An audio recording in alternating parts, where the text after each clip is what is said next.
Well, if you're like us, you just got a little bit of news. That's how we're starting, really? Yeah, I may as well. What is that? No, you can't start that way after the weekend that we just had. No. We're gonna get into all. Trust me, we're gonna get into all this. In case you just missed the news that dropped in the past 10 minutes, Lobo basketball head coach, former Lobo basketball head coach at this point, Richard Pitino, is going to Xavier. Ladies and gentlemen, welcome back to United Front. My name is Seth Bidoff. Joining me this evening, the one, the only Jacob Terrell. We've also got Christina in the house this evening. Christina, we're glad to have you back with us. Hopefully everyone's feeling well. How are things better on your side of the world? Settling down. We're getting there. It's my kids have spring break for 2 weeks, so we're going on week 2. I know they're pretty spoiled. How does that happen? Mine were lucky to get the one, and I was ready to ship them off halfway through.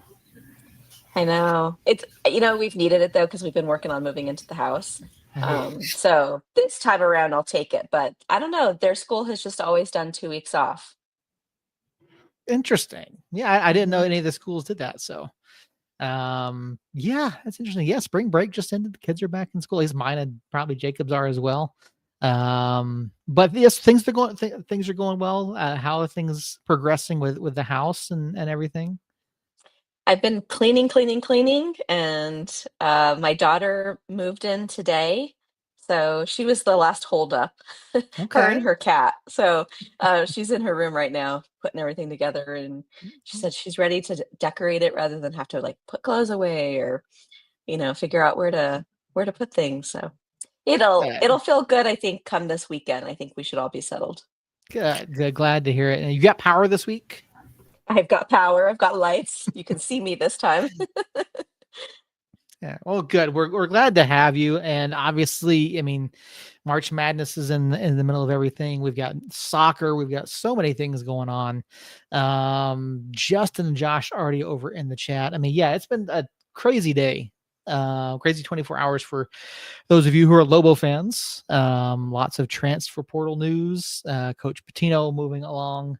And then I guess the bigger thing for all of us, though, is so Jacob, I know that you're a basketball fan. You were in Las Vegas last week for the Mountain West, or 2 weeks ago for the Mountain West tournament. I mean, obviously the names that have gone in the portal, True Washington's gone. Donovan Dent is gone. First of all, they're not done yet officially. They've entered the portal. They can still come back. They're gone. But give me a couple days at least. Yeah. Quentin Webb is gone. Nelly Jr. Joseph is gone. And the kid that tried to sue the school is gone now too. And now Coach Pitino is gone. I mean, this is a massive news dump on the day after they were eliminated from, well, within 48 hours after being eliminated from the NCAA tournament. What's next for UNM? We start over, it's going to be the process with pretty much every non-Power 4 team in college basketball now, is you will build a contender and then you get your one chance. And once you fail at that chance, then you're going to get poached and we're going to start over. So it's just welcome to the world of NIL. Maybe they should take some of the money from that program and get the men's soccer team going. That team seemed to do some winning. That they did. Maybe that NIL money can come in handy. I know Kurt Roth was over on ESPN Radio 117 The Team earlier this afternoon talking NIL and the changes with the Lobo program. I mean, who knows? Maybe we need to spend a little bit less on those players and NIL deals and restart UNM soccer. I don't know. Maybe we could float that idea. So now they're going to make a nobody of someone again. I mean, to be fair, you look at the past several coaches that UNM has had. Alford came in, successful, left. Coach Pitino comes in, turns the program around, leaves. Then we have Troy, successful program, and leaves. You have Zach, successful program, and leaves. Coach Quill, successful program, and leaves. Is that all New Mexico sports teams are destined to do? Yes, like it, obviously. Now, I will say, like between Alfred and Patino were several misses, and then saying that Prince was a success is a little bit of a stretch. I love Prince, but he wasn't here for very long and didn't really accomplish a whole lot.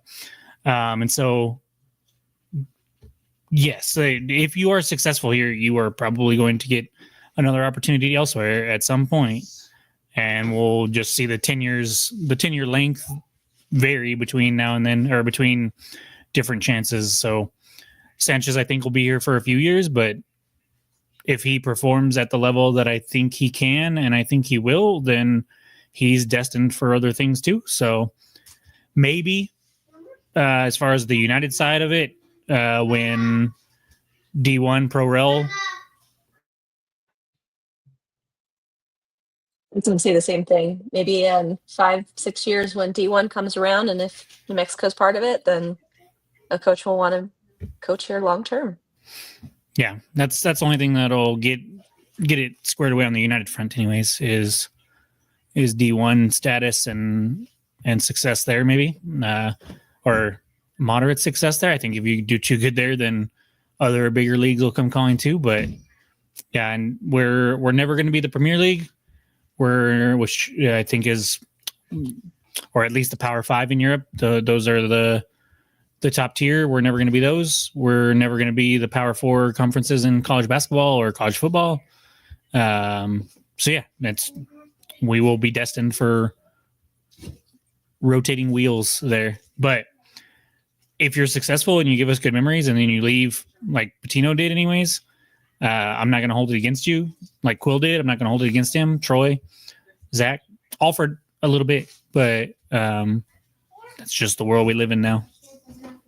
Well, I don't know why you did this to me. I was so pumped up to come on and talk about El Paso and Christina and I hanging out at the match and players overperforming and all this stuff, and then you just sucked the soul right out of me for a while.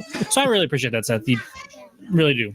You're certainly welcome. Yeah, that is my job, of course, as the soulless robot of the program, to suck the life out of everything. But much like last week, late breaking news, you got to bring it up, you got to talk about it, and deal with your emotions. Get a dose of copium and move on.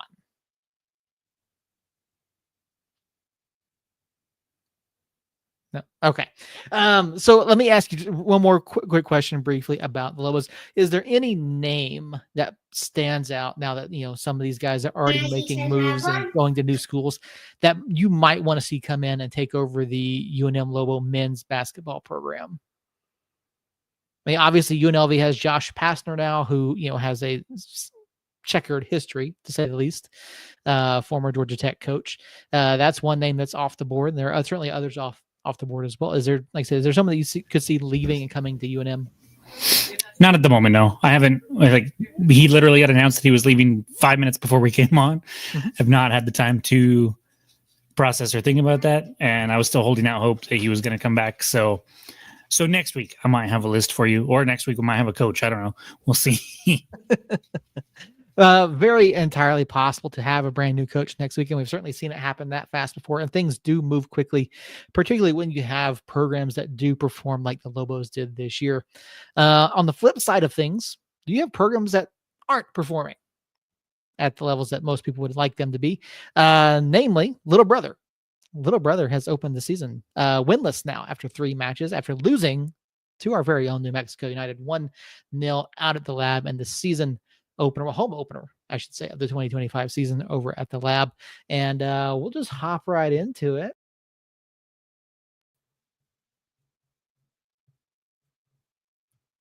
We'll get started with our recap here. So obviously we get some season debuts, some lineup debuts in the starting 11 for the United over the weekend. Jacob, I know you particularly were excited for a couple of the names. Obviously Usman Jabang getting the start over on Saturday. That was Fernando. That was something that hadn't happened since or hadn't happened at our last show, was he was finally officially announced after rumors had been spreading, and he gets announced Wednesday of last week, I believe, and then starts on Saturday. So me and Christina talked to Itamar and asked how long he had been with the club. And I guess he got in basically last Friday and only trained with him Monday, Tuesday, Wednesday, Thursday, or Tuesday, Wednesday, Thursday, Friday, or whatever it was. And he said about 4 days. And so 4 days and then gets thrown right into the fire. And yeah, I was very excited about that. He looked the part. He had some Hosu-esque moments, in my opinion, as far as tracking back and winning the ball and his ability on the ball. And so couldn't have asked for a better debut after such a short stint with the club. You can tell he wasn't on the same page as everybody else, but all the time anyways. But I think that'll come with more reps. And yeah, he looked fantastic. And then you mentioned Fernando out on the left there, taking Gaines' place. Looked dynamic. Should have scored in the first half. Was pretty excited about that too. And then Lindsay taking Gloucester's place. Gloucester is dealing with a hamstring injury that should only keep him out this week, and he should be back next week. So interesting moves, but I think they all looked fairly good. Good to know about Gloucester. I know he popped up late in the weekend on the injury report. Good to know that he won't be out for very long. Christina, being out of the lab, seeing the guys in person, again, in front of the home faithful, what was your take on this match on Saturday, particularly, looking at how El Paso came out and then the way our newcomers performed, especially early in this match? The first thing that pops to mind is that El Paso I feel like they must have been scared of us. The way that they just parked the bus right out the gate. The keeper was wasting time 10 minutes in. It made for kind of, I can't even say a chess match, maybe like a game of Battleship, kind of slow going of just United, passing, trying to find a way through a parked bus. But it was still a fun atmosphere. I got to go down on the pitch with Jacob, which was pretty cool. You guys have been encouraging me to do that for a bit now, and I'm pretty comfy up in my club level seats. I like being kind of bird's eye view, but I was pleasantly surprised at how cool it is to be down there and to just kind of get a little sense of the conversations that the players have and the energy that's there. Wasn't surprised to see a red card, even if it was in stoppage time. I was pleased that I was right and it was El Paso that got the red card. But all in all, I feel like, the players seem to be, I feel like Coach Sanchez is doing a pretty good job of changing things up and trying different lineups and trying to find what's going to click, especially with the comings of new players who haven't been around for very long. And so I feel like, 3 games in, they're still kind of getting a feel for things. Players are still getting to know each other, but the camaraderie is there. The drive, the will is there. The heart is there. So it was really fun for them to be home. Jacob, for you looking at this, obviously this was not an exciting match, as Josh put over in the chat. Slowest, most boring derby I've ever seen, thanks to El Paso parking the bus. Justin said the bus just broke down. Now, we all were very confident last week that we were going to see multi-goal performance out of New Mexico United. From minute one, El Paso sat with 10, 11 men behind the ball, making it incredibly hard for United to break down. What do you think what was it about that particularly that we struggled with in the first half, and how do we adjust to it in the second to then break things open?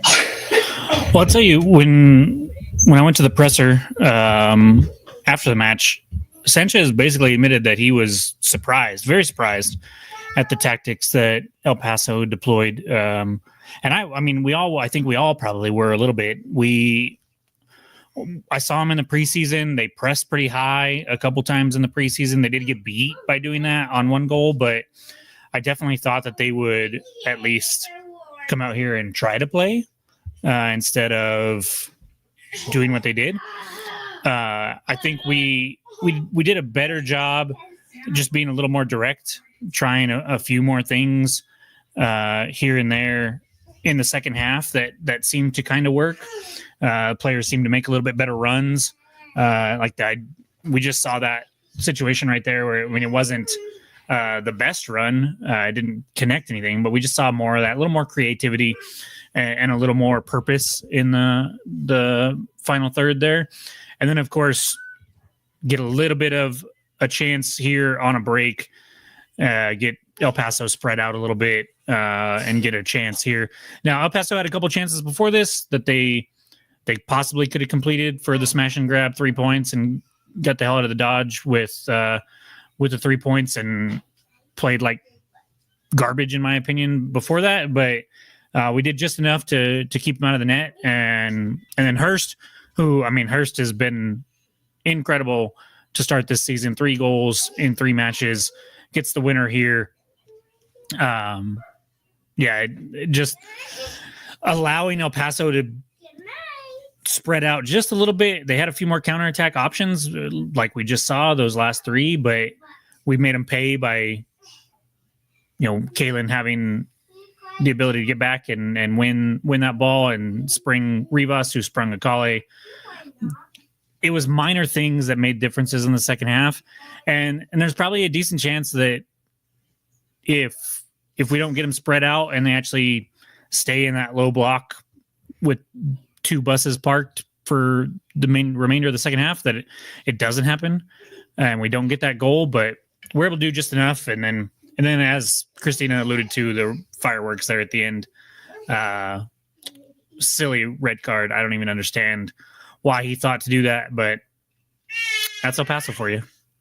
Yeah, clear yellow there for Will and his actions, but obviously a much more deserved red card for El Paso. Second consecutive derby match with a red card.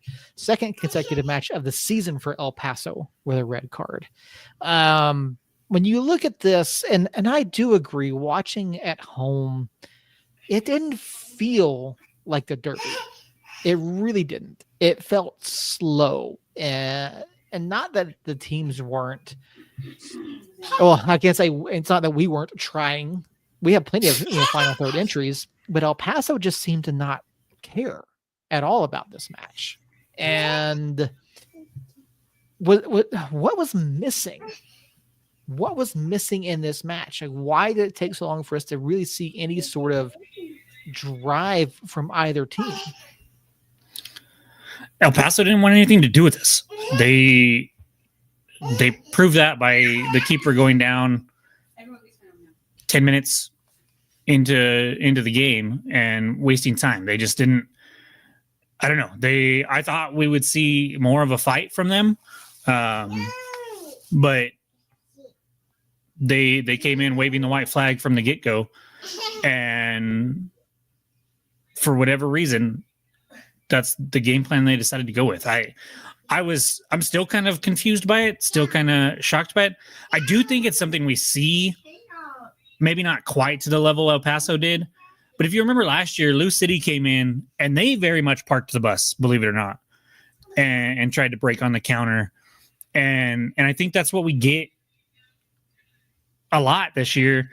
Hopefully the teams at the top, Sacramento and some others, like, really, we've only seen one half of football with a team actually playing soccer with us, and we've been at full strength. And I thought we looked really good that half. I don't know when we see that again. I don't know if it's Miami or not. Miami has seemed to not, the former Miami coach is now in Vegas, and they definitely played a park the bus type mentality last year, but they don't seem to be doing that this year necessarily, and we'll be in Miami, so we'll see what they do. But El Paso, there was still chippiness, there was still yelling, there was still chirping back and forth. Me and Christina absolutely fell in love with Alvaro. He was just such a nice guy. Just it was super kind, not emotional and yelling and irate for no reason whatsoever. No, that guy's a piece of crap. I can't stand that guy. And so there was still some of that. And I think we were I think part of it might've been, if they're time wasting in the 10th minute, can we keep our composure? Can we not get frustrated? Can we just find a way through? And I think they maybe thought we wouldn't do that, and that we would be the one kicking people as they step over us and stuff like that. But luckily, we were able to keep our cool and handle that, because it could have gone sideways pretty quick. Nice Chick-fil-A hold there. Like, it looked like you did it purposely to where it was the logo was facing perfectly to the camera. I appreciate that. Yeah, you're absolutely welcome. Not sponsored by Chick-fil-A. Yeah. Christina, watching this, we'll try to get more of a fan perspective from you, because Jacob and I have been doing the media aspect of this for several years now. For you being in the stands, and now granted, again, watching from home, I couldn't necessarily see the away section. Was there a contingent of El Paso fans there? Because they certainly didn't seem to make any noise. And at this point, do you think the rivalry is more among the players, or more among the fans than the players? Because we've seen, guys leave, and you told us a story last week about a player. Oh, Yeah. Do you want to share that, or what was it like? Is this being carried by the fans now, and not so much the players? So I specifically looked up in the away section to try to see, are there traveling El Paso fans, and maybe a couple. I don't know. I don't feel like they stood out. At least they didn't have flags. It wasn't like a group of blue. It wasn't obvious to me anyways. I sort of question, how merryweather the El Paso fans have become because of their season last year. Even their home game when I watched against Phoenix, I mean, it looked kind of dead, even their supporter section. Granted, it looked cold, like they gave away beanies, so maybe the weather kept them away, but it just doesn't seem like they've got like such a robust diehard group. So maybe that trickled down into traveling here and made that sort of derby atmosphere a little bit less derby. I think online we still hate each other. Those who are still El Paso fans, who are still active online. But I don't know. I feel like they've got some ground to make up as far as bringing fans back into it. Yeah, I don't recall seeing any El Paso fans this year, which it's different than other years, because other years we have. I mean, they have had flags and drums or something up there in that right field section, but I didn't see anybody over there. I didn't hear anybody for sure. To be honest, I didn't super look, or it didn't look super hard or specifically up there necessarily, but I feel like they've stuck out in the past, even if I wouldn't have looked up there. And there was just like nothing. I like, rivalry aside, I sadly do think El Paso is in a little bit of trouble. Like, I do think from a big pictures perspective, with the complete lack of stadium news there since day one, basically. We haven't heard anything over there since day one about a stadium of their own. The fan support and the attendance dropping like it has, the performance on the pitch dropping like it has. Like, we had a group chat conversation about it here a while back, and it seemed like I don't want it to happen, but it does seem like they are, like, if you asked me in 2 years the clubs that are possibly gone, they're towards the top of that list. And it sucks. Like, I don't necessarily want them to leave, but I don't know. It's a bad sign. And when it comes to the derby part of this, like, there's been some back and forth. I mean, several United fans went to El Paso's social media and basically lit them up for saying who runs the Southwest and battled till the end and this and that and the other, when none of that is true this year for sure. And so, yeah, I think the kind of like Harry was last year with SAFC and was just kind of fed up and a little annoyed with some of the things going on over there, and didn't seem to have that passion and that energy that he had in the past. I think a lot of the El Paso fans are in the same boat. I don't think they're there. I don't think they're really as engaged as they have in the past. I mean, we saw Jerry week 1, and then he did message me last week and say that he had been in the chat, but we weren't responding. And I'm like, I didn't see you in the chat at all. So I don't know if he actually was or not, but I messaged him after the match and was like, hey, should I look for you in the chat this week? And it's crickets. And so I don't know. It feels weird for sure. It definitely feels like Sacramento is almost a more engaged rival for us this year, because they're actually kind of at our level and have a fan base that's super annoying right now. But I don't know. It's very strange. And I will agree with Josh. That is a pretty awesome Adidas shirt there, Christina. Thanks. I got it at the little shop that's at the Tin Can Alley, like upstairs, right by the stairs. They have a lot of really cool New Mexican shirts. Oh, it's a Cindy. It's nice. That's cool. Yeah. And then you can see like the tram. Yeah. On there. That's nice. It's a really cool little shop if you guys haven't been there. Meanwhile, Seth is going to a mixer later, a business mixer, and he's going to try to recruit some new people to work for him or something. I'm not sure. Not sure. I'm here to sell Amway products. Would you like to buy? Yeah, exactly. Well, I mean, to your comments a few minutes ago, Jacob, about there being concern about the future of El Paso, there have been rumors that they may be on the chopping block. I mean, you talk about the lack of stadium news, which is something that has been pushed by the league. It's going to be pushed in the next couple of years by U.S. Soccer, particularly if USL is to get D1 sanctioning. There's going to have to be a push for stadiums, because I don't think that they are at all going to be happy with teams playing in baseball stadiums. Yeah, no. So I think there is valid reason for concern about El Paso and their future. Because, like you said, the fans seem to be checking out of this. The support is dropping rapidly. You look at their numbers, you look at Rising's numbers. Rising's numbers are way, way down as well. Which, to me, it's concerning for both of those clubs. Do I think Phoenix is going to fold? No. I'm more concerned about that being an El Paso thing than a Rising thing. But there's definitely concern there for both of these clubs. And I would hate to see those rivalries. And again, I still maintain Phoenix is the bigger rivalry. I would even call Colorado Springs a bigger rivalry at this point too. And you could say Sacramento. There's a couple things. I would even say San Antonio is a bigger rival than El Paso.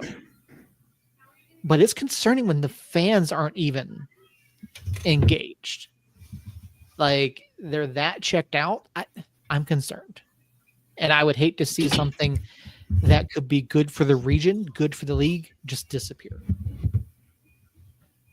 So, I don't know. I mean, all of that being said, Jacob, I know, I love the idea of our new segment that you came up with last week. I think it was last week, 2 weeks ago when we started. 3 up, 3 down.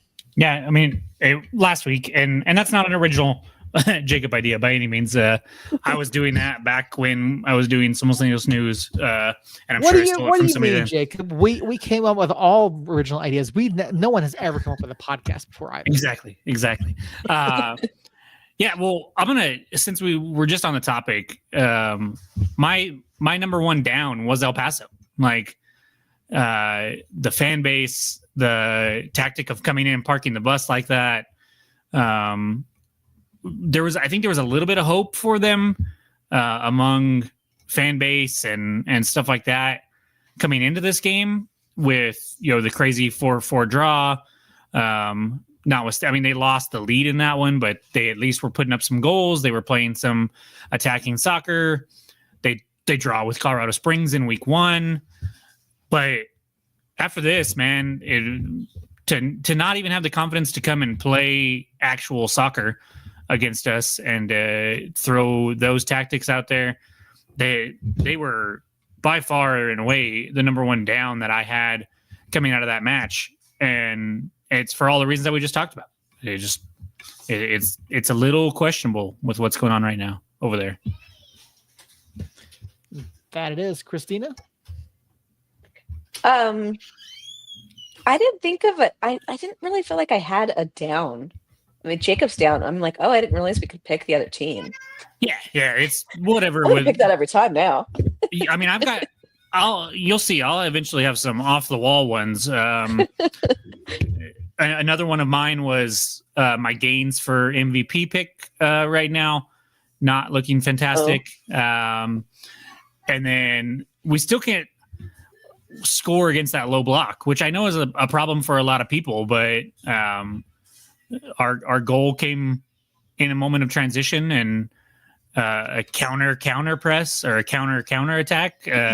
It wasn't when they were set up and defensively sound, and I think trying to break down that low block is going to be key for us, since I think we're going to see it quite a bit. So you can get as creative as you want with these, Christina. Well, if you want. I've got two things. The first thing that comes to mind is, and I feel like I've been saying this for years, and I found myself saying it, repeating it to you, Jacob, on Saturday. I just want to see them shoot more from the outside. I mean, just come on, guys, just shoot the ball. There was that play where I think it was Vargas and then Akale, both I think could have let one rip, and then instead Akale tries to be unselfish and passed it back to Vargas. And Vargas finally shoots when there's a defender 2 feet in front of him, and the defender finally easily blocks it.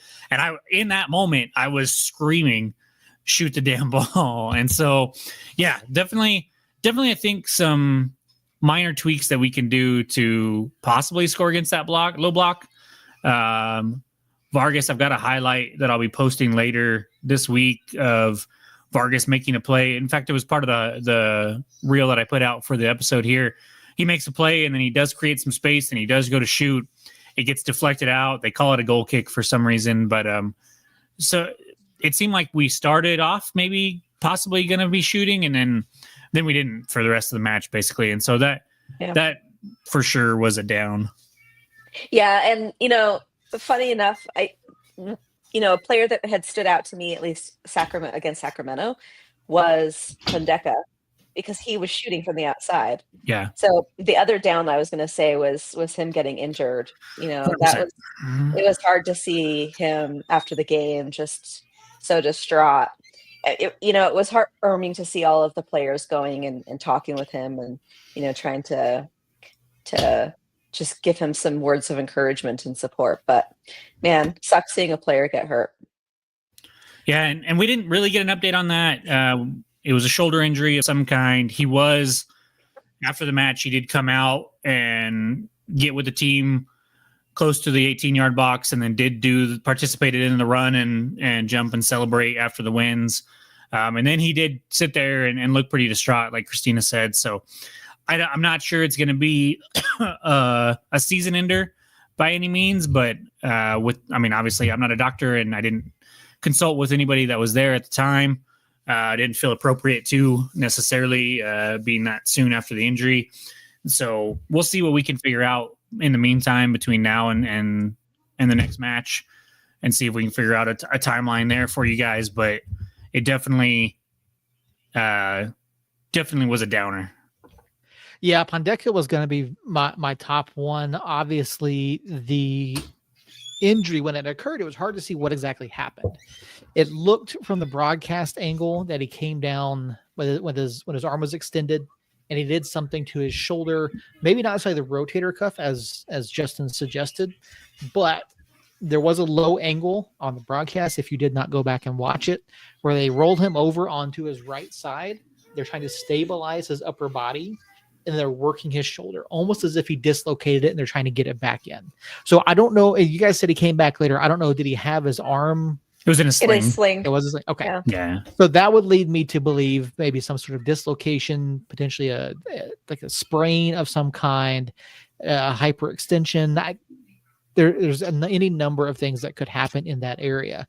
Worst case scenario, he broke something in there, or tore a ligament or tore something. I mean, you've seen, this is throwback to our good friend Earl.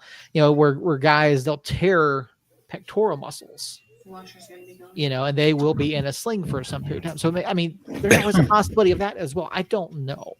So until we hear word from the club, we don't know exactly what the injury is going to be. And then more likely they may not ever tell us exactly what it is, but it did look as if they were trying to work it back into place. I won't even ask for what the injury is. Just a timetable is all that I'm kind of interested in. With the HIPAA stuff, you can't quite get into details unless the player wants to put that out there. But yeah, I think we'll figure out something in the next couple of weeks would be my guess. Yeah, so that was going to be my number one. Number two was going to be just the lack of energy in this match. And it goes both ways, more so on the El Paso side, but also on ours, because while we did have significantly more final third entries, we looked to try to score, whereas El Paso really didn't do anything. It just felt lackluster. Not that we weren't trying. It just felt lackluster start, for 70 minutes, give or take. I also felt like the energy and performance from El Paso was lackluster as well. It left a lot to be desired. And I was talking to Melanie about it. And even she said, this is just boring. This is one of the most boring matches that she had ever seen. And I was like, yeah, I agree. We haven't seen one that bad in some time. We've talked about how I hate writing about 0-0 draws, and I was dreading having to write about a 0-0 draw at this one. Fortunately, we got the goal, but I don't think, and we've seen 0-0 matches that are exciting where things happen and just doesn't finish, right? But this was just out there, and it felt right up until the moment that goal was scored, it was going to be a 0-0 snooze fest. And I don't like that, because Itamar and Dennis, they all talk about attractive attacking football. That wasn't necessarily this. It wasn't, but it wasn't on Itamar and Sanchez this time. Love you. It was like I feel like they did what they could with how El Paso was playing. And so Sanchez talks about being the protagonist and making the other team play our brand of football, which we want to have possession, and El Paso definitely gave us possession, but it's so hard they had 11 guys below the 18 most of the time. We would consistently have our center backs 10, 15 yards into our own half with the ball. And so I don't know. I think it's it was lackluster for sure, and it wasn't that exciting brand of football that we want to see.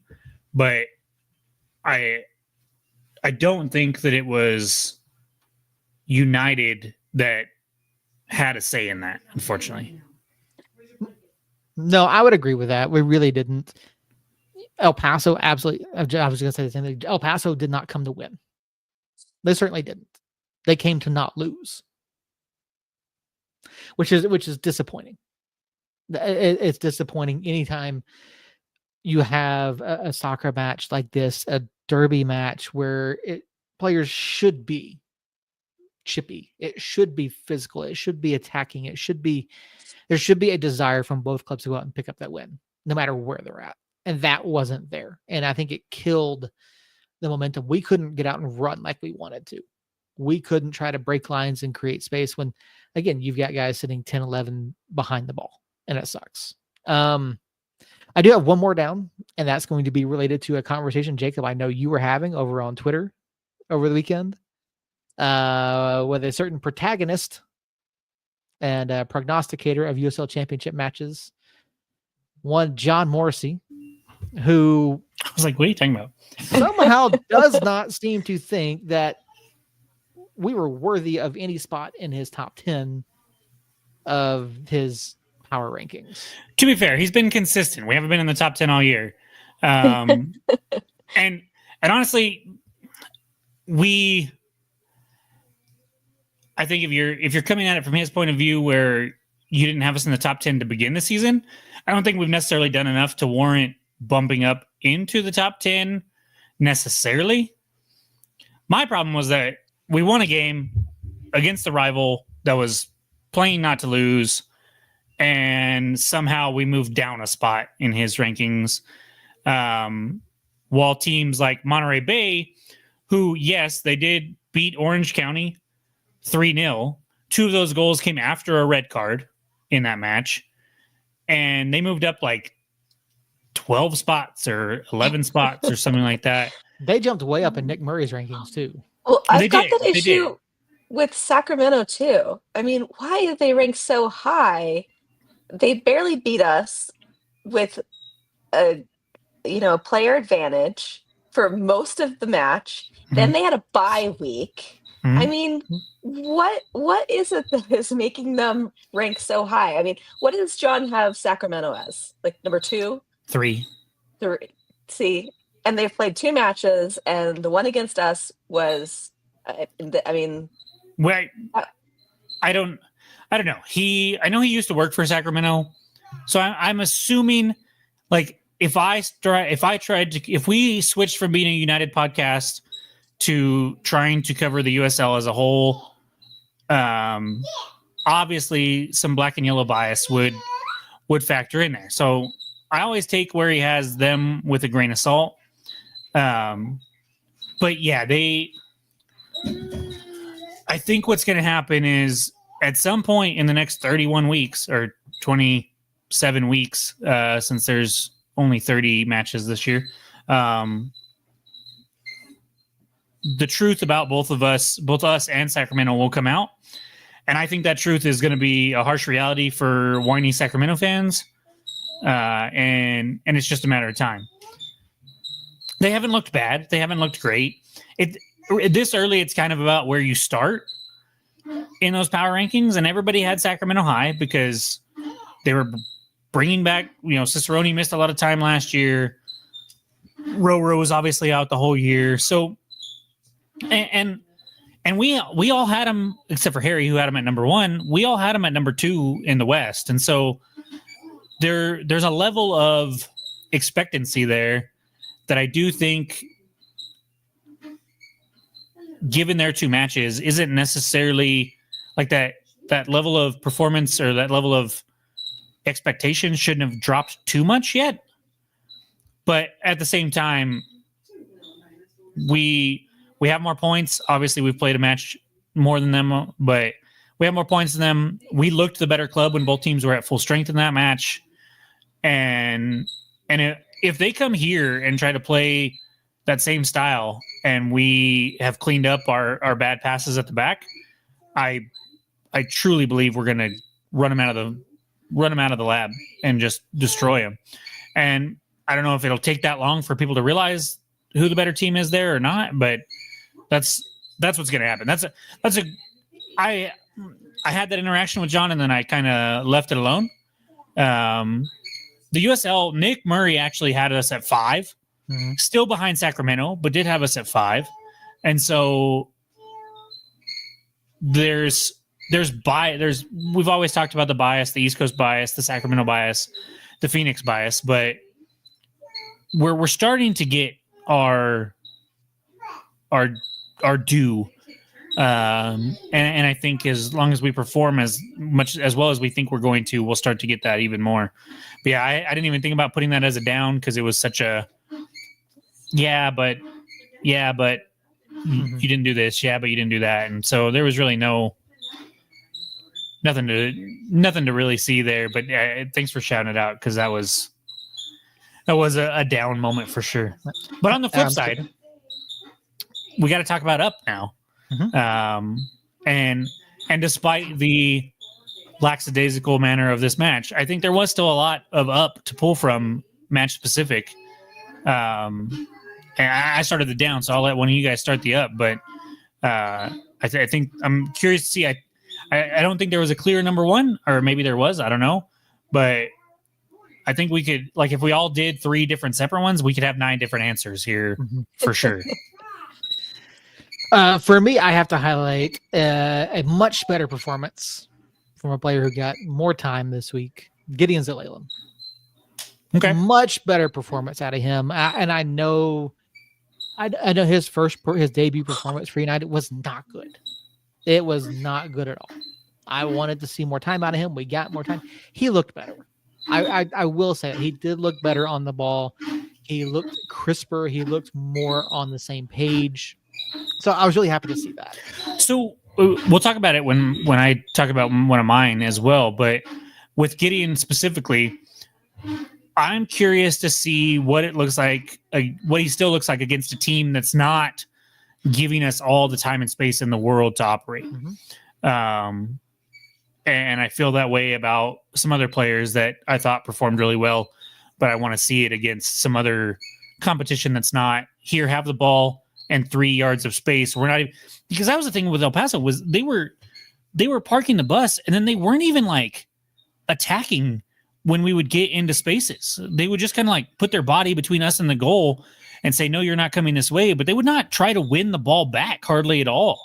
It was insane. And so I want to see the midfielder players specifically in a situation where they're actually being hounded and not given free reign to do whatever the hell they want.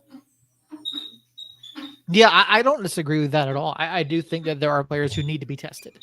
And Gideon's one of them. Justin, I was not paid off. I did say last week that I wanted to see more out of him.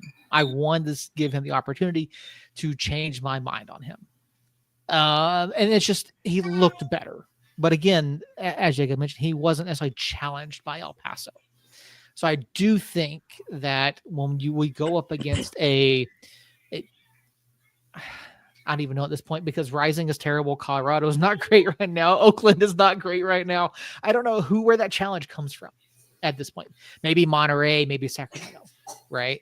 I seriously think Miami is going to come out and play it, not necessarily a full-on attacking style, but more attacking than the last 2 matches and give us a little bit more of a challenge as far as just pressuring the ball in the midfield.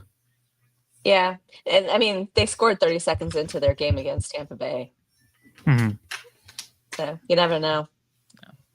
For me, my number one from Saturday, and I feel like he's just been really consistently doing a great job as a Kale. He's just fun to watch. I love seeing him on the ball, and he's just, I don't know, he's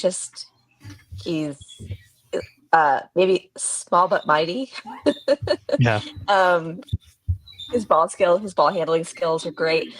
I don't know that he's really got the strength behind, taking shots, which is where I think that's why he's more, I guess, generous, not too selfish, but I think he's got to work on getting some confidence there and trying to score too. Yeah, and one thing I was actually talking to Space Kid about it. He was asking me a couple questions about places that we'd seen Akale play on the pitch, anyways. And he asked about a number 10 role, which we did see last year out of Akale a little bit.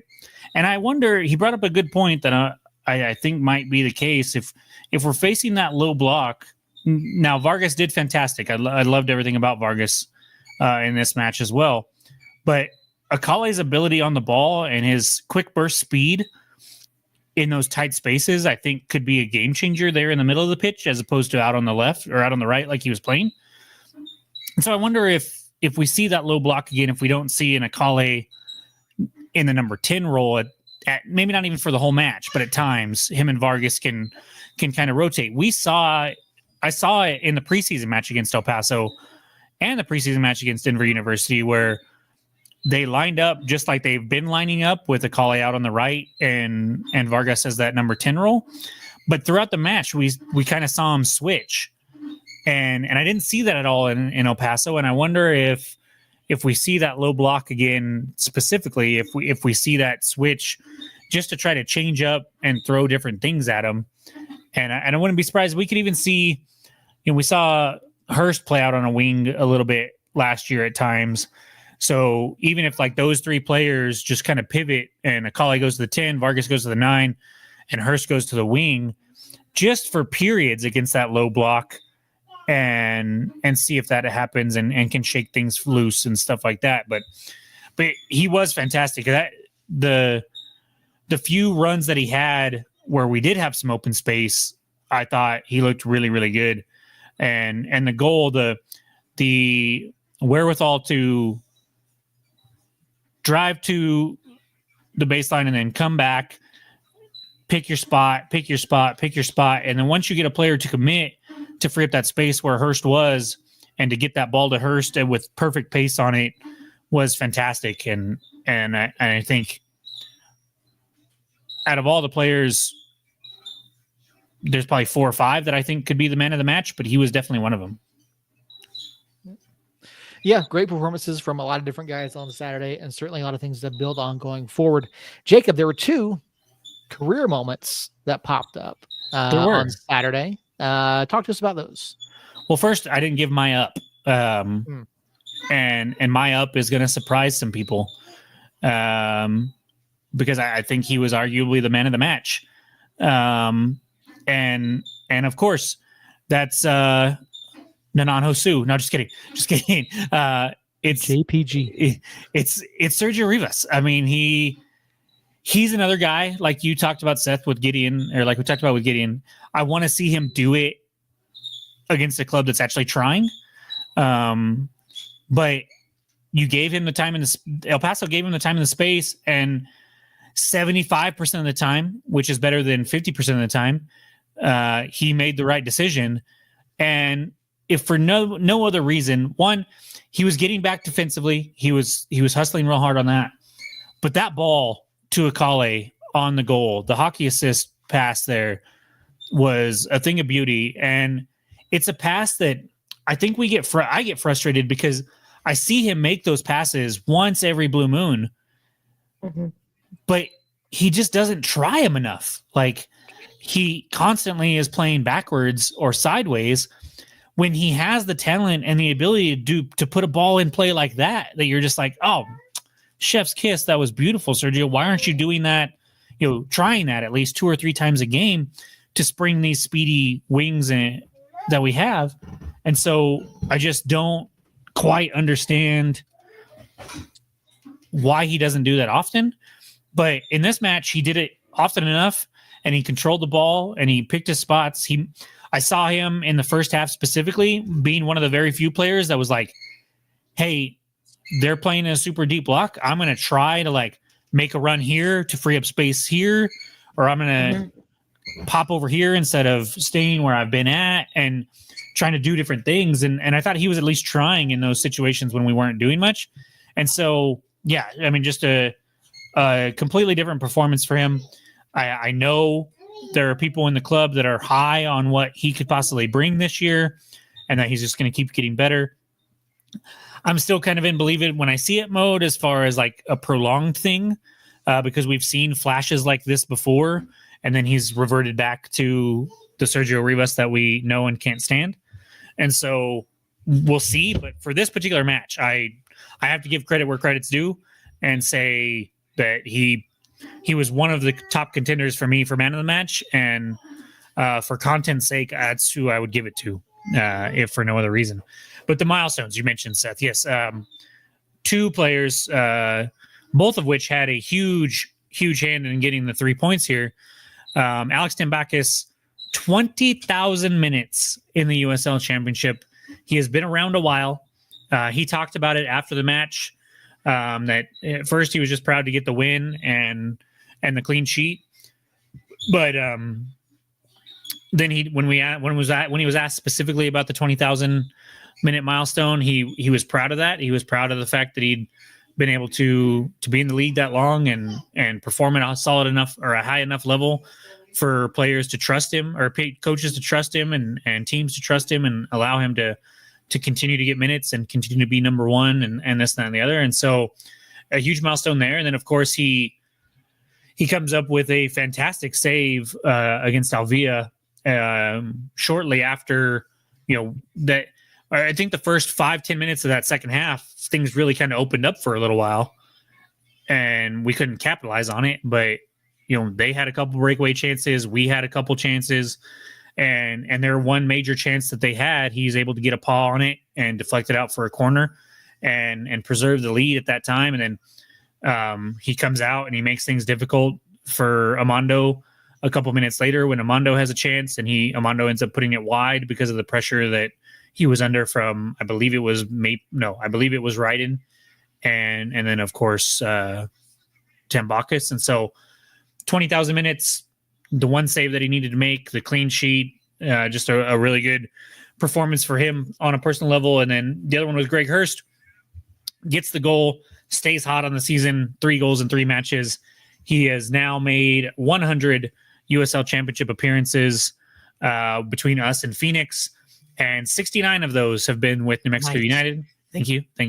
And so the 69 number really kind of surprised me with how many he had actually made for United. I knew he had been here for 3 years, but 3 years, but he just I didn't expect it to be at that 70 mark just yet, and he could theoretically get to 100 with United this season. Mm-hmm. There's plenty of opportunity with maybe not in the USL Championship, but he's probably close to 100 already with United, with Open Cup and whatnot, and friendlies and stuff. And so just two players that I think are just absolute workhorses. They're not the flashiest, they're not the fastest, they're not the most athletic or anything like that, but they are consistent and solid, and they perform every match in, match out. You kind of know what you're going to get with them, and I think both have been really good this season already. And so shout out to them for sure. Tambakis is the second player to cross the 20,000 minute mark in United Black and Yellow. Suggs. Mm-hmm. So yeah. So Alex is in rarefied air in terms of minutes played within the USL Championship as a whole, and again, the second United player to cross that threshold. So not with United, obviously, but yeah, that's they both deserve a tip of the hat, and I expect them to perform really well. On that same note, Fernando, if he appears in the next match, will be at 200 USL Championship appearances. And so if he comes on at all against Miami, whether a start or coming on as a sub, that will be his 200th USL Championship appearance. And hopefully that means he's going to score. That'd be nice. or an assist or something at least. Yep. All right, so quickly we'll take a look at the Eastern and Western Conference standings. As it stands in the West, heading into week 4, you got San Antonio atop the West, 3 wins in 3 matches, 9 points. Monterey Bay sitting second, along with us and FC Tulsa, all on 6 points. Lexington SC, unbeaten to start their season, 5 points with a win and 2 draws. Sac Republic, also unbeaten, 4 points. Orange County, 4 points. Las Vegas, they pick up the season opening win. They lost to us. They sit on 3. Then you got El Paso Rising and Switchbacks all with 2 points, and then Oakland Roots winless, which I think is rather surprising. Pointless. Yeah. Some would say. Yep. Sitting down there at the end, at the bottom of the table, no points for Oakland Roots. And over in the East, you got Detroit City and Lou City, both atop the East on 7 points. Loudoun United with 6. North Carolina, Pittsburgh Riverhounds, N11 all have 4 points. Battery and Rowdy sitting on 3. Then you have Legion, Rhode Island, Hartford, and Miami. Hartford and Miami, both also pointless to this point in the season. For many of these teams, we're now 10% of the way done with the USL Championship season. Oh, math. I mean, 10% of the way done already. Yeah. So, yeah. And there are 3 pointless teams. Yep. I mean, I would say El Paso is a pointless team, but a different definition of pointless. But Hartford completely goalless, by the way. Yeah, they have not lit the world on fire by any means. I asked for a 3-up, 3-down as far as league wide is concerned. Did you guys have anything there, whether it's in the standings or on the pitch, that you've seen that has surprised you in a positive or negative way?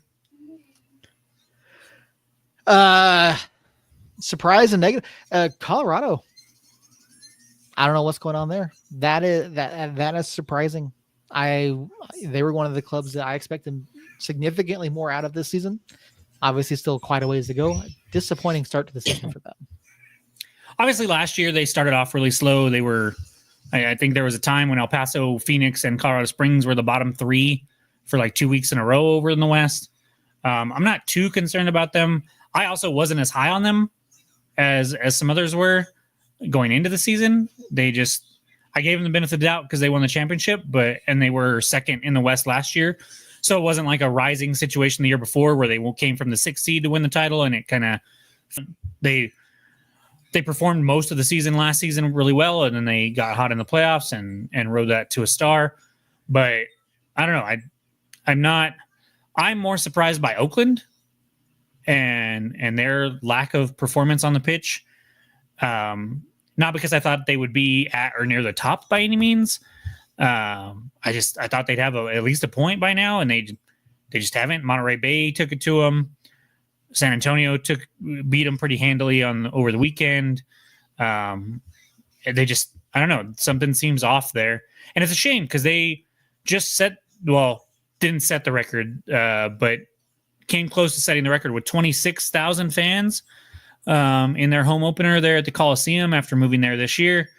And the on-field performance, as far as results anyways, just hasn't quite been there. And so they were my down along with Sacramento fans because Sacramento did end up drawing against Colorado Springs off of a couple late questionable calls. And of course, Sac fans lost their minds over it. To which I kindly responded that I didn't see them crying when the calls went their way in week 1. And most of them didn't take too kindly to me kindly pointing that out. But here we are. Christina, did you have a down? Well, I was going to mention that up was the ticket sales for Oakland. Yeah, for sure. I'm hoping, it's not a one-off. And I mean, granted, I don't expect 26,000 every time, but I hope that they continue to see really good attendance. I did watch a little bit of the Miami Tampa Bay game just to kind of get a better sense of who's even plays for Miami. Yeah. And there was next to nobody in that stadium. And I don't know, I was kind of like thinking, oh, it's going to be a bummer, for United to travel over there and be picked. It almost looked like a stadium during COVID. Yeah. Just not many people. So we travel pretty well. I don't know if we will necessarily have that many people traveling to Miami, but even with that being said, there's still a decent possibility we have more people there than Miami does, which is definitely sad. Seth, did you have an Yeah. I've been impressed with North Carolina so far. Really? I have not. Eh. I bet against them in the Loudoun match, not this week, but last week, and watched that match very closely because I had money on them. And for whatever reason, I caught some of their match the week before, and they just nothing jumps off the page with me there. Mm-hmm. I mean, I get it. They're not gonna. I don't think they're gonna be world beaters. I certainly don't see them being, that team in the East. But for them to come into the league, I think they've done a pretty good job so far. That's it. That's all. Well, I mean, it is their second season back in the championship. So, and they were in the championship before. I think Lexington would be a shout that I would have somewhat. I didn't have them on my list, but along the lines of like coming in, being their first year in the league and looking decent, Lexington should be up there. I've got two main ones. I'll shout out Monterey Bay because I think I had them last. I think we all had them missing the playoffs. and yet they're sitting right there with us on 6 points and have that win against Orange County and actually look competent. The main one I want to point out though is the golazos that we've seen this year, because I feel like so far through 3 weeks we have had some like top tier level finishes. Whether it was, I mean, Hurst is up for goal of the week. Go vote for him, even though he might not technically be the best goal of the week. I think it was, context says that it was a good goal with technique and situation and opponent all mixed in there. But like Damian Rivera's for Phoenix, when he juggles the ball over the top of two defender or between two defenders and finishes. Phoenix's last week, with Traore finishing from just inside his own half. A couple bicycle kicks now, one by Oakland, one by Armando. We've just seen some absolutely top quality goals so far this season, and I think that's, I don't know, it seems like the quality of this league just keeps getting better and better. And when we're talking about finishing specifically, it looks really, really good so far. And so that's all I had for up and down. I wanted to touch just a little bit. I don't have any details of this. I did make a phone call though, because I did remember seeing that the academy was supposed to start on Sunday. And so I reached out to see if I could figure out what happened there. And I did find out that it was the button up with shorts is a look. That's like some 2020 Zoom working from home style there. I love it. Mm-hmm. But no, the academy did play on Sunday against Barca Residency, who, if you remember just a few weeks ago in the preseason, Bodie Ford, who was a trialist for a week or two with us, he plays for Barca Residency, and they're a pretty good team. We draw with them 4-4, which is a lot of goals. I don't have goal scorers. I don't have rosters or anything like that, but I did want to shout out the Academy kids for putting up 4 goals on the road. And without knowing anything, we'll credit Jackson Dubois with all 4 of them. Was he playing for them? No, he was with us. So I doubt it. There's some names that probably I probably can tell you scored, but just guessing. But I don't know. We'll see if the club puts anything out. I'm sure they will at some point. But yeah, I wanted to shout them out for sure. And then Derek Lozano with a hat trick. How about that? Possibly. Ivan Moore might have got in there. I don't know.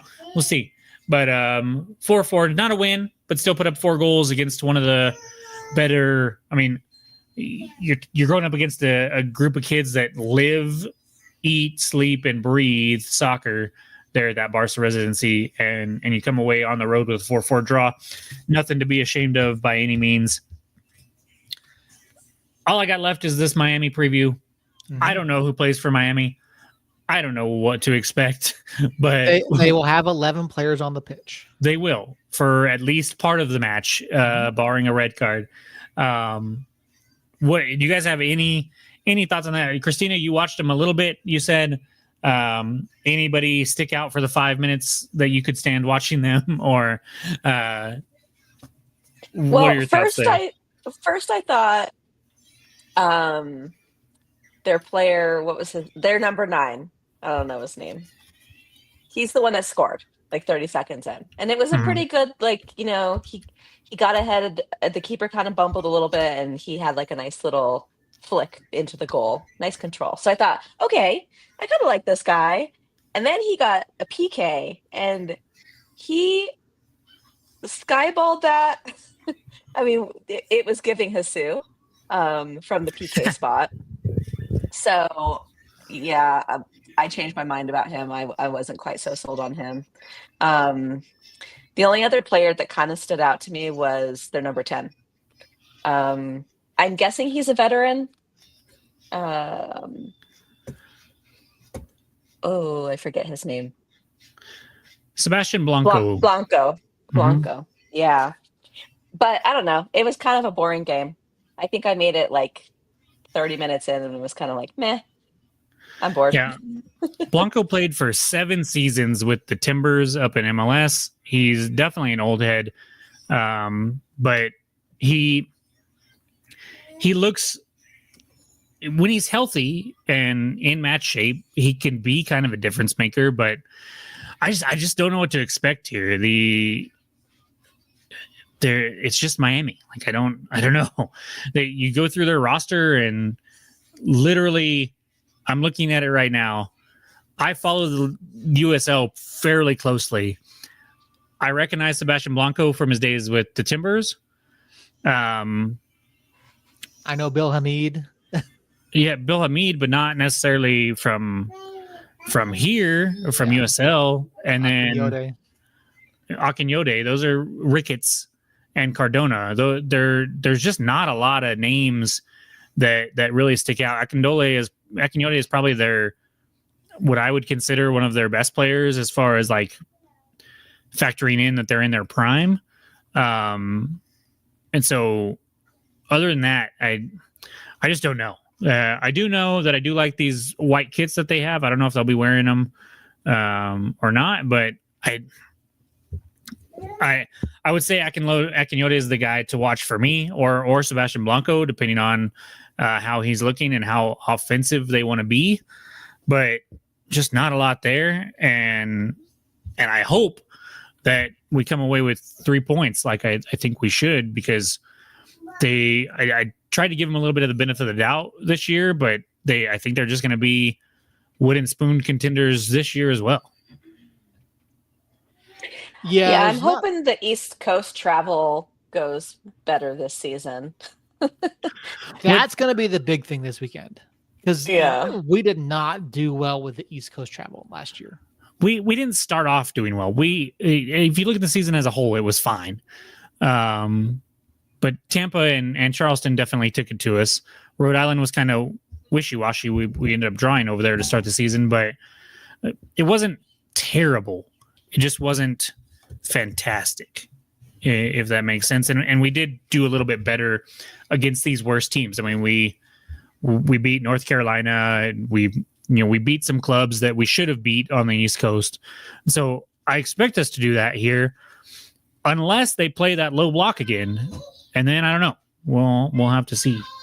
But Miami, of course, will be without Diego Mercado, one of their starting midfielders this season.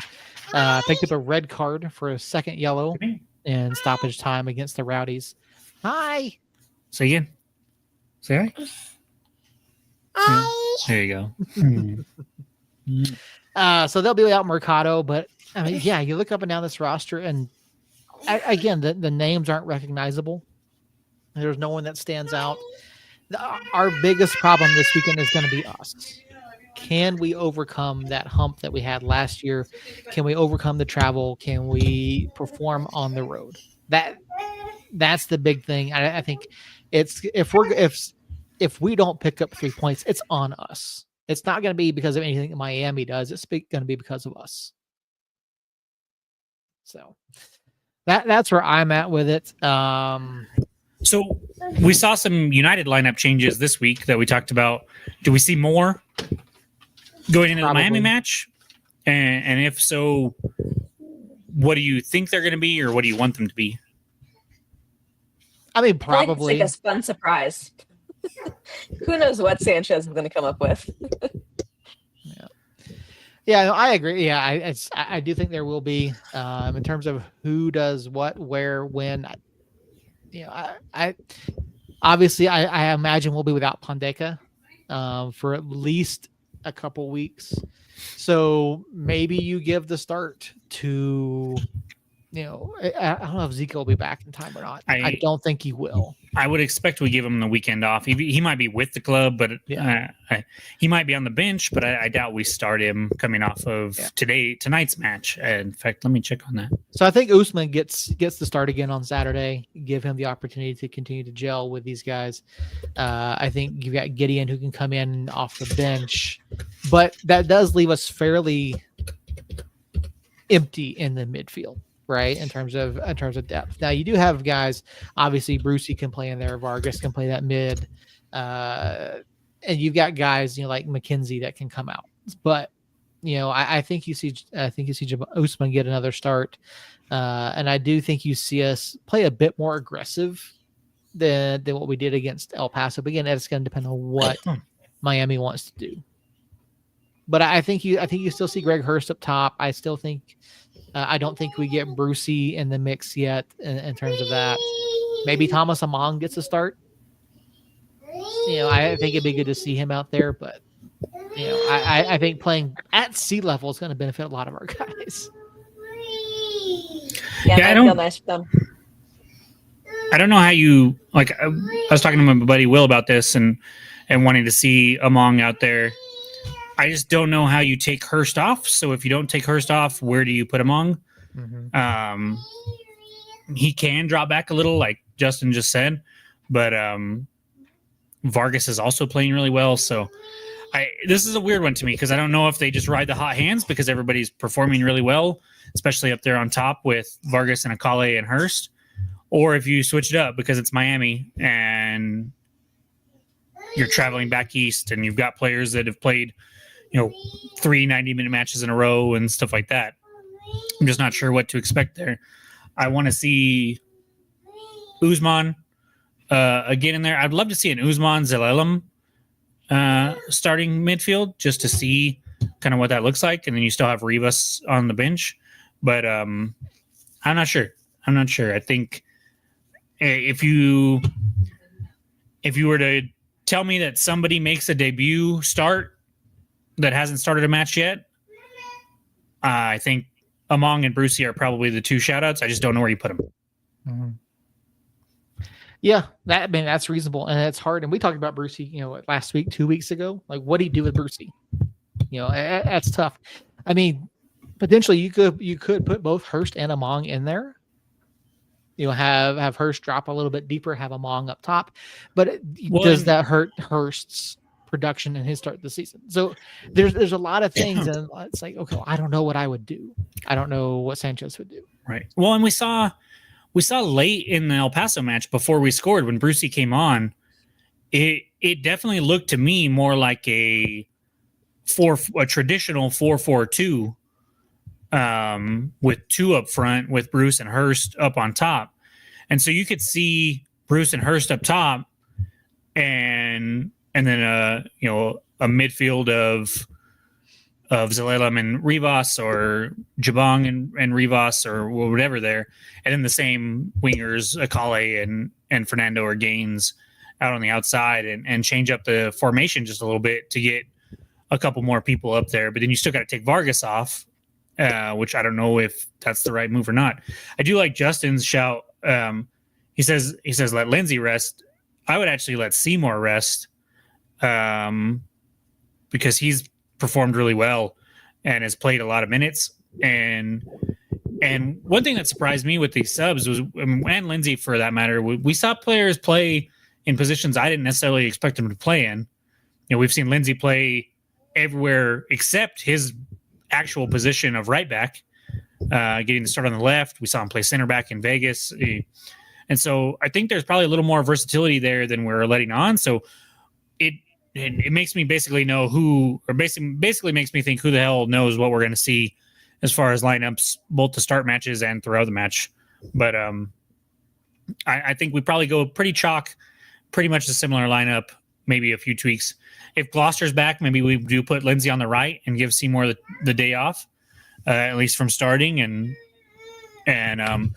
maybe Herbert and Ryden. I did want to shout out Ryden. Ryden did get Team of the Week honors, which oftentimes Team of the Week for defenders is you score a goal. So to have him not score a goal or get an assist, but still be in Team of the Week, kind of surprised me. But he did play really well. He definitely played a hell of a lot better than he'd played in Sacramento. And he had like 106 pass attempts, which is insane and just shows how El Paso played. But he completed the 103 of the 105 or whatever it was. He only missed like 2. And so I did want to shout out him and say I hope that he's in the lineup against Miami because I want to see him gain some more confidence after Sacramento. And he did have a couple of passes that his one one of his bad passes led to the Amondo chance that he puts wide. And so wasn't a perfect game for Ryden by any means, but was pretty solid. And I hope he continues to start. And he's actually my player to watch for the Miami match. I'm very curious to see if Miami tries to be a little more aggressive, and if they do, how does he perform against playing out of the back and the mistakes that we saw him make at times this year and last year for that matter when playing out of the back. And if Miami does decide to do that, he's the guy that I'm going to keep my eye on pretty closely when the ball is at his feet and he's got a defender bearing down on him. I personally enjoyed watching him manhandle Mondo. That was a beautiful play. Beautiful play. Great effort there to get back shoulder to shoulder with Mondo. Sets him down like a little dog, and then is able to turn and find Rivas and awesome play there. And so hopefully we can see situations like that more in the future and cut down on some of these turnovers for him for sure. Yep. All right. Score predictions for Saturday against Miami. I'm going with the boring 1-0. Good guys. I'm just not confident that they're going to be shooting as much as I want them to. They're traveling east. They're traveling quite a ways. I don't know what the weather's like these days, but the players all looked pretty sweaty when I did watch, like the 30 minutes I did watch. So I'm guessing pretty humid already. So I'm hoping for a 1-0. All right. I'll go next. I do think we get back to a multi-goal game.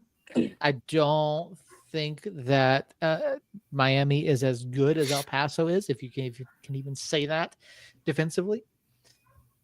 So I'm going to say 2-0. I don't have faith in Miami's attacking prowess. I feel better about what we're going to do. So I'm going to say 2-0. Yeah, it's Miami. They're just so hard to predict here in this early in the season with everything that's gone on there. I do think they come out and they don't park the bus or anything like that, like El Paso did, and they give us some space to operate. I think if teams do that, we're definitely going to score more than one goal.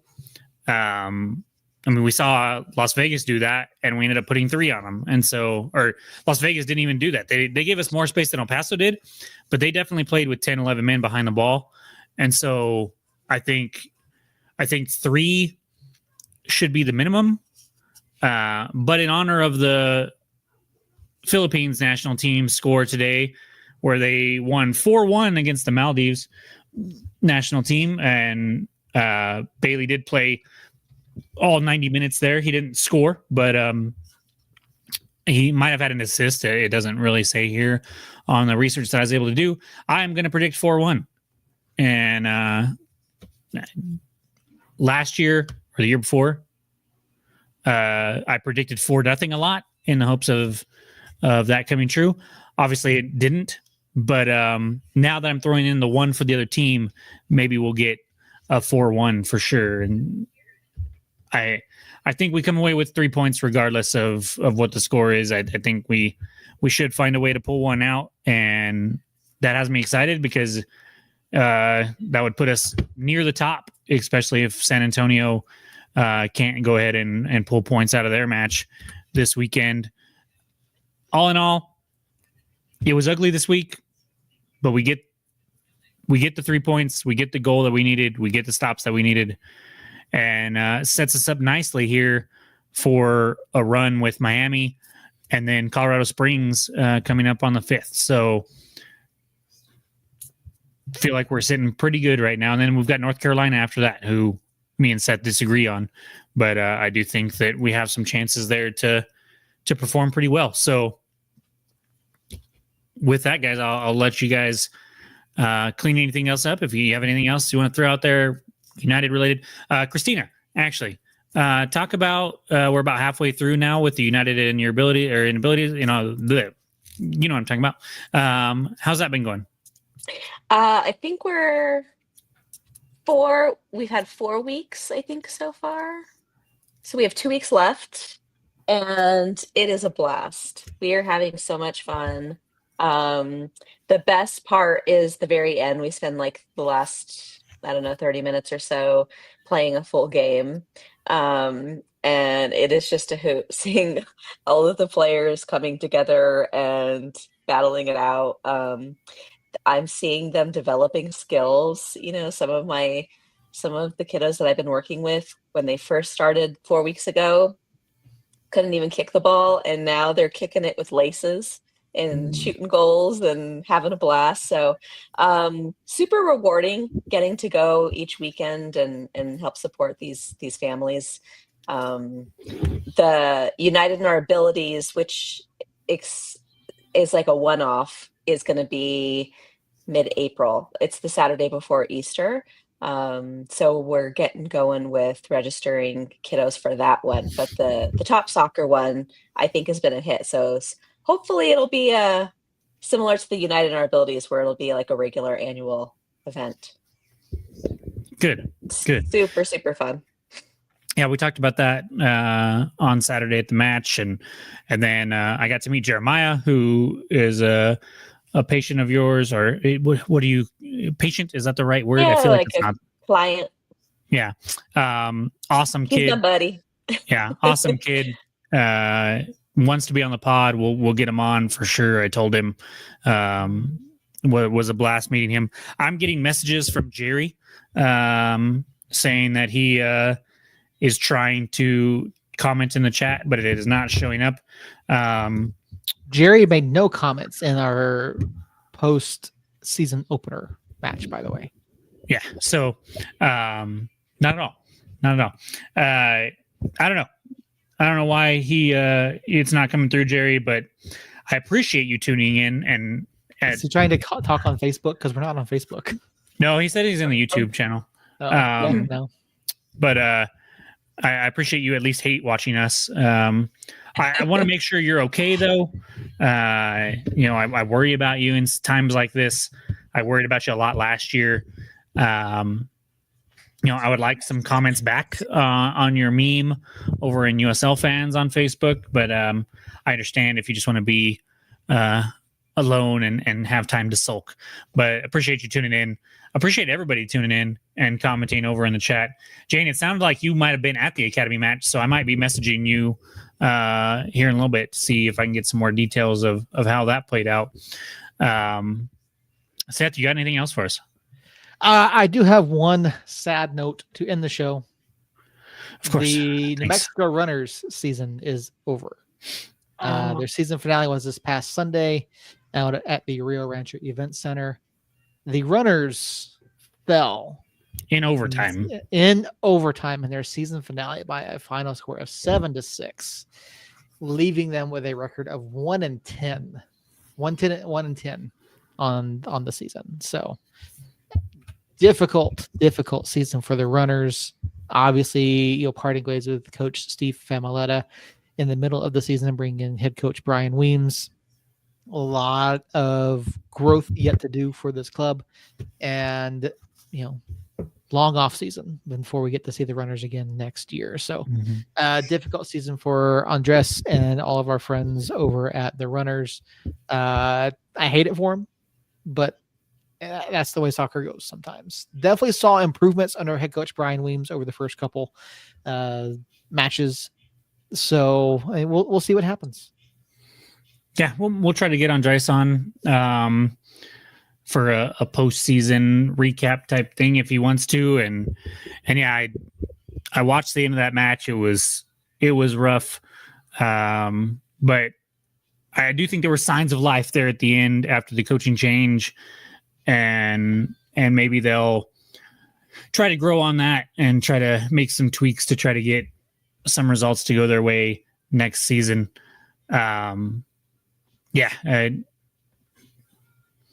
Sadly, but also kind of put them out their misery and just end the season now. So good call there, Seth. I watched that match or most of it anyways, and completely had forgot about it. So yeah. Christina, anything else? I don't think so. Cool. Well, I'm glad you're getting moved in. Seth, every week you need to wear Zoom attire from now on. To be fair, I wear Zoom attire a lot. I've got the almost always. I just have a kit don't on. typically stand up, so it's something like this. Like it's usually like a polo, and then I'll Yeah. have like these athletic shorts on. That's. I mean, I'm like I've got some and ones on right now as well, but just the button up and one combo is a little more stark than a kit and one combo. So tune in next week to see what Seth's wearing, because that's where we're gonna make our money. Apparently, I'm surprised Space Kid's not here to comment on that. To be fair, I didn't put it on the on YouTube, or not on YouTube, on Twitter, like I normally do. So we're gonna have an angry German, and possibly an angry Zalem fan club president over there in New York. So, David Cam, thank you for tuning in, and thanks for the compliment. We do our best. And Josh, Mute, Justin, Jane, as always, you guys are faithful and loyal listeners for sure. Thank you guys for being so active and everything like that.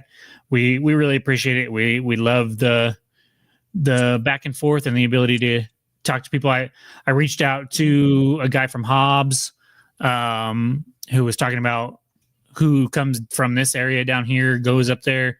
We were talking, and I thought he might tune in, but I didn't put the link out, so that could be on me. But I do think we'll have a few more people in the chat at different times, and I really appreciate everybody's time that they take out of their Tuesday nights to come here. I tell you, today was a doozy for me. Had to go to Albuquerque for a job fair, and then had to rush back for a Chamber of Commerce meeting, and then had to go to 2 T-ball parent meetings and practices, and then came home, which is why you saw and heard chaos in my house for the first portion of the podcast. So we will have to figure out how to better juggle Tuesdays for sure. But it's part of life, and that's what you get with us is a small level of professionalism and then a ton of chaos, which is why I think we fit in so well with United, because chaos is king in New Mexico, it seems like. So with that all being said, we'll be back next week, Tuesday, 8:00, hopefully talking about 3 points from Miami, and looking forward to the first rivalry match with Colorado Springs. I'll say rivalry in quotation marks for now anyways. And we'll come away with 3 points there, but we'll talk more about that next week. We'll break down Miami. We'll see if there's any other news. Hopefully I can get some more Academy Kid news, and we'll just talk all things United, and hopefully not start the podcast off on such a somber note after such a fun weekend at the lab. So tune in again next week. Until then, guys, love y'all. Somos Unidos.